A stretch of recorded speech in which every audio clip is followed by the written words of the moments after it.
two TNAs we did here on our platform in Grenoble. So our platform is about 3D modeling. Our goal is basically to compute 3D models of an object or a scene observed from different surrounding cameras. So we'll show you a video after, and it will be easier to understand what's going on. But one of the with different benefits of our environments is first that we have a platform to do this kind of thing. So we're multiple cameras, and we have a set of a very say advanced software stack that we developed to make it possible, and based on a different set of algorithms. And one of the key algorithms we're using is DPVH, which has been developed in our group, which is an alternative to classical 3D modeling algorithm that works by computing what's called the Visionair.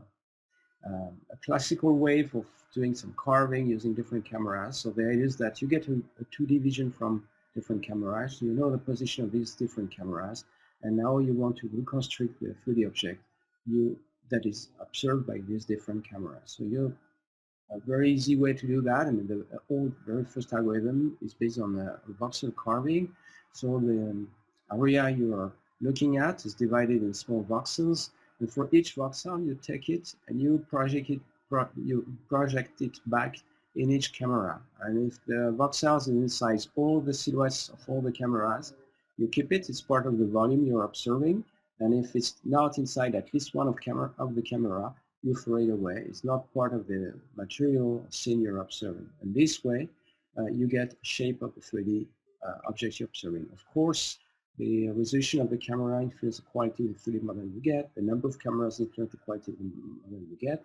And then here I just spoke about the geometric information, but the camera also gets some color information, so photometric information that you can use to texture the model. So what we're doing is very different algorithm based on the PVH takes a very different options. It's not based on voxel carving, but basically you are segmenting the silhouette you're observing, and from these segments in the different silhouettes, you're defining half planes in the 3D space, and you're intersecting this plane to recompute the edge, vertices, and faces of the meshes that are part of the objects, of the visual of the objects you're observing.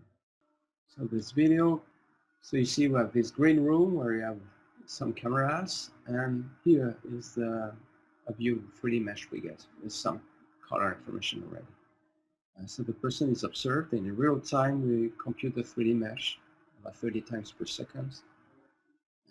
So we can build a numerical clone of the person being observed, and this numerical clone can be used to compute interactions. So we can compute collision between the real object, the person, and virtual objects.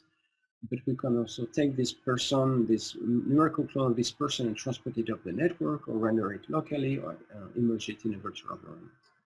So here what we do, we enable a first-person interactions by giving the guy a hand-mounted display, and what is observing through this hand-mounted display is the virtual scene with this numerical clone aligned with his real body. He has the feeling to be immersed in this virtual environment, and when he watches his hands and moving his fingers, for example, he has the feeling that what he sees is somehow real fingers. That is, the model is observing is lying with his body. So we have a virtual mirror in this scene, so he can watch himself.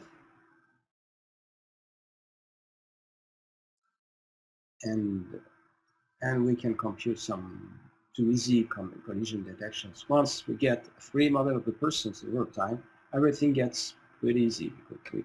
Everything are 3D models, numerical models, and computing collisions is just sending the mesh to a physics engine and ask the physics engine to resolve the physical constraints that occur in the scene. And then we integrated a small snapshot.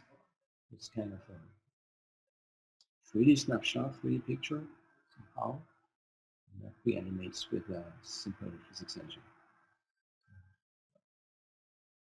And push it. So this is the platform we have in Grenoble, and the software stacks that enables to do this kind of thing. So, as stated in the previous presentations, one of the P&A was to use this kind of technology for numerical or artistic performance for the ICT 2013 conference in Vilnius. So basically what we had was two musicians in Poznan that were recorded sound plus 2D video. The sound and the video was sent to Barcelona, where we got two extra musicians that was hearing to the first musicians playing on top of the sound they were listening. Then in Grenoble, we received the two video streams and the sound streams, and we had a dancer that was in our 3D environment, so built in 3D.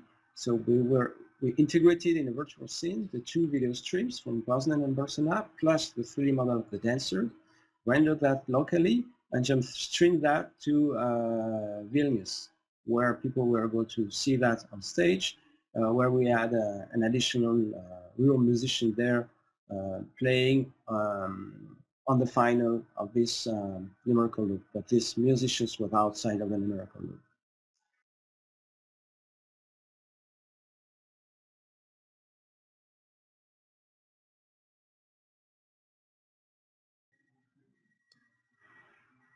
Okay, I will stop here. You got the idea. So this was one of the tuning. Actually, we have two operating modes on our platforms. The one you saw is the real-time one, where you can come on the platform and do 3D modeling in real time for interactions, for telepresence, or for this artistic performance. But the other operating mode we offer to our users is for multi-camera acquisitions. So we have a public repository for the repository at Inria.24, and we can answer to custom demands for acquisition through Visionair. The user gets the raw data from the different cameras, which are timestamped and genlocked, so you know the different images are taken at the same moment. And it goes up to the 3D model we compute through the PVH algorithms with a set of textures. And we also provide a small visualizer to get an idea of what you can get. But there exists, we created also in 2007 a company called 40Views that provides some plugins for Maya and the classical video editing tools or 3D special effects tools. So our second TNA was done through this mode. So it was a researcher, Slobodan Ilic, from the Technical University of Munich, that came and asked us to do, it's a guy that is doing research in computer vision, and he wanted to get some specific movements for his research work. So what he does, and it's blacksmith movements, basically, that you see there in pictures. But for him, we did various scenarios, and it was interesting as much as the initial data sets, as the black and white pictures you saw, the background, once you remove the background, and the 3D model that you see on the very right. Okay, I don't have any video from or results, concrete results or easy to present results from his work, because I basically came, the acquisitions he wanted, and went back to his lab for working on that. And usually in computer vision, people, they can get an acquisition and they have worked for 6 months or even more, 1 year, and they try different and develop and try different kind of algorithms for very different things. Could be how I improve background subtraction, how I detect human motion, how I compute vector fields, speed, velocity fields, to make some on top of the 3D models, for example, this kind of issues, right? So I don't have a video about this, but I prepared some other videos that are connected to the 4Views company that we created in 2007 to give you an idea of what kind of things people can do with these offline video acquisitions. So the first one is for sports study. So basically the kid here is recorded with a 32 camera system. You see the quality is much higher than what you saw for the first DNA, because basically we just record the image on disk, and after you have the time you need to process the image and compute the 3D model, right? And that's why we are able to go to a high number of cameras, 32, while for the previous DNA was like 12 cameras we just used, because for the moment, we're not able to process the data generated from 32 cameras. We're working on that, it's not yet available. And so one first kind of things you can do is ergonomic studies, like with this kid, and study some movements.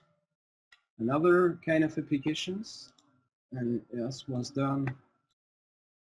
So this is an example of video of special effects, basically. It's kind of some special effects you can do with this kind of thing. So basically, you want here, the idea was for a documentary, a movie, fiction documentary about Rome, the antique Rome, and the idea was to recreate battles with soldiers, but it can be very expensive. So the idea is to do get a collection of 3D videos from few people dressed like Romans, so using our technology, and after you get these raw materials, you can using classical movie editions or 3D editions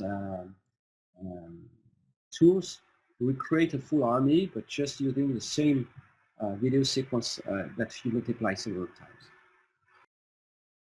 So this is basically the acquisition phase.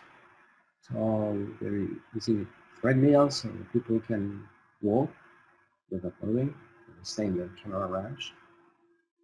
Basically, you just get 10%, and you're able after that to build an army with hundreds or thousands of soldiers. So you can integrate that in a video. You multiply the soldier, and then you get a full army. As you have 3D model, you can recreate shadows. This is real humans moving, so you don't have these robotic effects you get if you have avatars, a numerical model created for different computers. Okay, I'm going to my last slide to explain, give you two links and show you a bit, speak about the equipments we have. So we have the Grimmage platform, where the different TNAs took place. We had between 8 and 12 cameras, ART tracker, compute cluster, and a green room. But we received fundings to design a new platform called Kinovis that should be ready by fall 2014. And then we will move to really a different scale. We will have 60 cameras, high resolution cameras, plus some depth cameras, a very large room where the acquisition space will be, instead of having just basically a surface of 2 meters by 2 meters, we will have something like much larger, 10 by 10 by 6 meters for the room, and the acquisition space will be 2 by 5 meters and 2 meters high, where we will be able to have people running, for example. And so we'll be able to capture fast movement, sport movement, very different things. And this platform will be open to Visionair for TNA accesses up to January 2015, the end of Visionair, with the two classical operating modes for offline or online video acquisitions.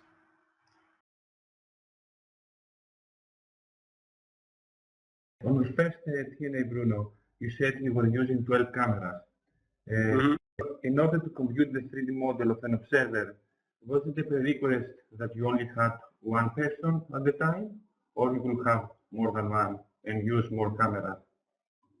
You can have a scene as complex as you want in the acquisition space. The only problem when you get, for example, 2 persons is that you will have occlusions between these persons. So one person will occlude some part of the other person with respect to some cameras, and so the quality of the model will decrease. So it's usually better to get just one person.